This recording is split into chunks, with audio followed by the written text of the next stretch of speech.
All right, so here's the thing, man. Football is one of those rare things in life that just consumes people on a level that's hard to even explain. It's not just a sport, it's a heartbeat, it's culture, it's family, it's politics, it's identity. And the crazy part is there are actually two very different beasts that fuel this obsession: club football and international football. And both of them hit you in completely different ways. Like on one side, you've got the grind, the routine, your club playing week in, week out, giving you that constant dose of drama, transfers, rivalries, and storylines. And on the other side, you've got this rare, sacred chaos of international football where suddenly the whole world stops, the whole country unites, and everything feels like destiny on the line. The wildest part is fans argue endlessly about which one they love more, which one truly defines the game. But when you dig into it, you realize this debate isn't just about football, it's about passion, identity, loyalty, and those insane moments that burn themselves into your memory forever. So buckle up because we're diving deep into what makes people love one side over the other and why the truth might just be that we can't live without either. Man, the wildest thing when you start comparing club football and international football is this whole idea of consistency versus rarity. Because with club football, you've got this constant drip feed. It's like every weekend, every midweek, your team is out there and you're locked in, living and breathing with them, following their form, their tactics, the transfers, the drama. It's a never ending soap opera. You don't even realize how much of your life it takes over because it's just always there. But then international football comes in and flips the script. It's rare, it's almost sacred. It doesn't come around every week. It's only in those windows, those qualifiers. And especially in the big tournaments, the Euros, the Copa America, the World Cup, and that rarity gives it a different kind of weight. Like when your country plays, you feel this whole collective energy. It's not just your neighborhood bar cheering for a club, it's the whole damn nation glued to the TV. People who don't even watch football suddenly screaming at the screen. It's grandparents, kids, everyone. And that scarcity makes it feel like an event, like history in the making, because you know it won't come again for another 4 years. With club football, you always get another shot next weekend. And that consistency is addictive in its own way because you ride the highs and lows so intensely. You're living every goal, every loss, like it's part of your week to week identity. But the trade off is that sometimes it becomes routine. You expect the games, it's part of your calendar. While with international football, the stakes feel insane. You mess up in a World Cup knockout, and that's it. No second chances. Careers are defined in 90 minutes, and that's why people get so emotional about it, because the rarity adds pressure, it adds myth. And honestly, that's why debates about which is better get so heated, because one side loves that club football is this constant heartbeat, the foundation of their fandom, while the other side says, no, man, the magic is in the scarcity in those fleeting moments when the whole world stops. And it's kind of crazy because they're both right. You need that weekly consistency to build the obsession, but you need that rarity to create those spine tingling, history defining moments that live forever. You know what's fascinating about football, man? It's this whole thing about identity and loyalty, because when you look at club football, people don't just follow a team, they live it. It becomes part of who they are. Like you're born into a family that supports Manchester United or Barcelona or Boca Juniors, and that's it. You're locked in for life. It's tattooed into your DNA. And every weekend you ride that roller coaster with them. It shapes your friendships. It dictates your sometimes even your relationships. Like people break up over football loyalties. That's how deep it goes. And it's crazy because with clubs, you feel this sense of belonging, like you're part of a tribe, a culture that exists beyond the. But then international football comes in and blows that out of the water because it hits something primal, something bigger than sports. It taps into national pride. It's not just about 11 guys on a field. It's about carrying the weight of your country's flag, your language, your people, your history. And when your national team is playing, it doesn't matter if you support rival clubs. Suddenly everyone's on the same side, and that's powerful. Like you'll see Real Madrid and Barcelona fans screaming together for Spain, or Brazilians from rival states uniting under that yellow shirt. It's like a truce in the middle of war, and it shows how identity in football works on multiple levels. One is the personal identity of the club you've attached yourself to, this thing that gives you loyalty, routine, and connection. And the other is the collective identity of the nation, which is way more rare, but way more explosive. And what's wild is how these two sometimes clash, like club managers complaining that players care more about international duty or fans arguing about which matters. But the truth is, both are just different expressions of the same need, that human desire to belong, to find your tribe, to scream at the top of your lungs for something bigger than yourself. And whether that's a club that's been in your family for generations or your country's team making a run at the World Cup, the loyalty runs so deep that it can make grown men cry, it can make entire cities shut down, it can even change how people see themselves. And that's why football isn't just a game, it's identity carved into passion and loyalty carved into history. When you start breaking down club football versus international football, one of the biggest things that jumps out is this whole idea of quality and chemistry, because club football is like a laboratory, man. These guys are training together day in and day out. They're drilled into systems. They know each other's tendencies like the back of their hand. You've got managers who spend months fine-tuning tactics, shaping squad, building connections on and off the pitch.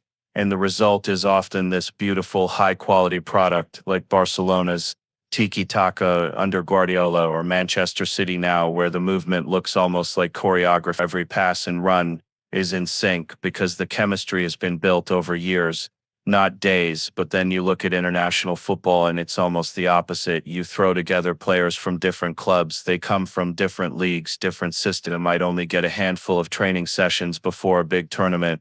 And it shows the quality isn't always as refined. The passing might be sloppy, the tactics less complex, but what you lose in that polish you gain in raw passion and unpredictability. It's chaos, but in a way that's thrilling. Like, you don't always see the best technical football in a World Cup, but you get these insane moments of intensities, bursts of energy where it feels like every player is giving everything because they know they don't get that many chances to wear that shirt. And that tension creates drama you don't get at club level. Because in a club season, if you mess up, you've got another game next week. But in international football, one mistake and you're out. And that changes the psychology completely. It makes players desperate, emotional, willing to run themselves into the ground. So yeah, the chemistry isn't as tight as at club level, but that's almost what makes it magic. Because when it does click, when a national team actually manages to find that balance despite so little time together, it feels electric, like Spain in 2010. That's why the debate is so interesting, because if you want pure quality and tactical brilliance, you'll usually find it in club football where the chemistry is baked in over time. But if you want raw fire, unpredictable energy, and players pushed to their emotional edge, international football gives you that chaos, and that's what makes it so addictive to watch. What's wild about this whole club versus international football debate is how it taps into global versus local passion. Because with clubs, you've got this insane worldwide reach, like Real Madrid, Barcelona, Manchester United. These aren't just teams anymore, they're global brands. They've got fans in Asia, Africa, the US, people who've never even been to the city those clubs are from, but they'll wake up at 3 a.m. to watch them play. They'll buy the jersey, they'll tattoo the crest on their skin. And that's powerful because it shows how football cuts across geography. It turns a local team into something universal, but at the same time, there's still this hardcore local connection, like people in Liverpool or Buenos Aires or Dortmund. So those communities live and die with their clubs in a way outsiders can't fully understand. It's tied to the city, the culture, the history. So club football is this weird mix of local identity and global fandom. And that makes it so sticky. It's like you can be on opposite sides of the world and bond with a stranger because you both support Arsenal. But international football flips that on its head, because when it comes to your country's team, that passion is universal within the borders. It's not about marketing or global reach. It's about national pride, about uniting millions of people under one flag. Even people who never watch football suddenly become invested when the World Cup comes around. And that's where you see these crazy scenes, entire cities shutting down, parades in the street, strangers hugging strangers because their national team scored a goal. And that kind of passion is different from club loyalty. It's not about choosing a team, it's about being born into one. Like, you don't pick your country, it's just you. And when that team wins, it feels like you won. Your family, your history, your identity. It's collective euphoria on a scale club football can't always reach. And what's even crazier is how these two types of passion collide. Like, you'll have Messi worshipped globally for what he did at Barcelona, but in Argentina for years people were like, yeah, but can he do it for us? Can he bring us a World Cup? And when he finally did in 2022, it was like his whole legacy flipped. because the local passion of his country finally aligned with the global love he already had. And that just shows you, man, global passion is massive. It makes legend, but local passion, that national pride, that's primal, that's in your blood. And when you combine the two, you get immortality. When you think about legacy moments in football, that's where the debate between club and international football gets really spicy, because club football gives you this long canvas to paint greatness on. You get dynasties, eras, years of dominance, like Real Madrid winning 5 Champions Leagues in a decade, or Barcelona's tiki-taka peak under Guardiola, where every game felt like art. And those moments stick with you because they build up over time. It's not just one night. It's this extended run of brilliance that creates a whole culture. But then international football comes in and drops these one-off, once-in-a-lifetime moments that instantly etch themselves into history, like Maradona in '86, Zidane in '98, and Iniesta's goal in 2010, Messi lifting the World Cup in 2022. Those are seismic, man. They're not just football highlights, they're cultural milestones. They're the kind of things where people remember exactly where they were when it happened. That's the power of rarity combined with stakes, because international tournaments don't come around often, and careers are short. So when you get a legacy moment on that stage, it defines a player forever. Like, people still talk about Jeff Hurst's or Ronaldo Nazario's redemption arc in 2002, after all those injuries. And what's crazy is that sometimes these moments outweigh entire club careers. Like, a player can be average for his club but score one legendary goal for his country, and he's a national hero for life. And that's something you don't get as often in club football, because the seasons are long and full of ups and downs. The highs sometimes get lost in the grind, whereas with international football, the highs are amplified to the point where they become myth. But to be club football has its own legacy-defining nights too, like Liverpool in Istanbul 2005 or Manchester United in '99.